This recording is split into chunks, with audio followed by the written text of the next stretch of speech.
A cinema ನಾವು ಮಾಡಿದಾಗ ನೀವು ಮರ್ತೋಗಿರ್ಬೋದು, ನೀವು ಇಡೀ ಗಾಂಧಿನಗರ ಇನ್ನೂರಲ್ಲಿ ಆ ಥಿಯೇಟರ್ ಇರೋ ಆ ಗೇಟ್ ಕೀಪರ್ ಕೂಡ, ಸರ್ ಈ ಪಿಕ್ಚರ್ ಯಾಕೆ ಸರ್ ಪಿಕ್ಚರ್, ಕೊನೆಗೆ ನಮ್ಗೆ ಒಂಥರ ಶಾಕ್ ಹೋಯ್ತು, ನಿಜಾನ ಇದು ಅಂತ. ನಮ್ಮ ಒಬ್ಬ ಪ್ರೊಡ್ಯೂಸರ್ ಮಾತ್ರ ಇದ್ರು, ಜಗನ್ನಾಥ್ ಅಂತ. ಅವರು, ಸರ್ ಏನ್ ಸರ್ ಎಲ್ಲರೂ ಹಿಂಗ್ ಬೈತಾರೆ ಈ ಪಿಕ್ಚರ್ನ, ನಾನೊಂದು 200 ಸತಿ ನೋಡಿದ್ದೀನಿ, ನಂಗೆ ಬೇಜಾರೇ ಹಾಕಿಲ್ಲಲ್ಲ ಸರ್ ಈ ಪಿಕ್ಚರ್, ಯಾಕೆ ಸರ್ ಎಲ್ಲರೂ ಹಿಂಗ್ ಬೈತಾರೆ ಅಂತ.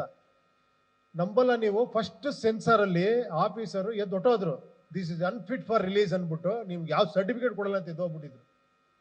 ನಂಬ್ತೀರಾ? ಹೇಳಕ್ಕಾಗಲ್ಲ ನೋಡಿ. ಯಾರು ಇಷ್ಟಪಡಿದ್ರು, ಆ ಫೈನಾನ್ಷಿಯರೇ ಇಷ್ಟಪಟ್ಟಿಲ್ಲ ಪಿಕ್ಚರ್ನ. ದುಡ್ಡು ಕೊಟ್ಟವ್ರು ಅವರೇ, ದುಡ್ಡು ಕೊಟ್ಬಿಡಪ್ಪ ವಾಪಸ್ ನೀವು ಪಿಕ್ಚರ್ ರಿಲೀಸ್ ಮಾಡ್ಕೊ. ಬಟ್ ಅದು ಮಿರಾಕಲ್ ಆಗೋಯ್ತು. ಅದು ಹೇಳಕ್ಕಾಗಲ್ಲ ನೋಡಿ. ಅದೇ ಹೇಳಿದ್ದು, ಅದು ಆಡಿಯನ್ಸ್ ಅಂತ.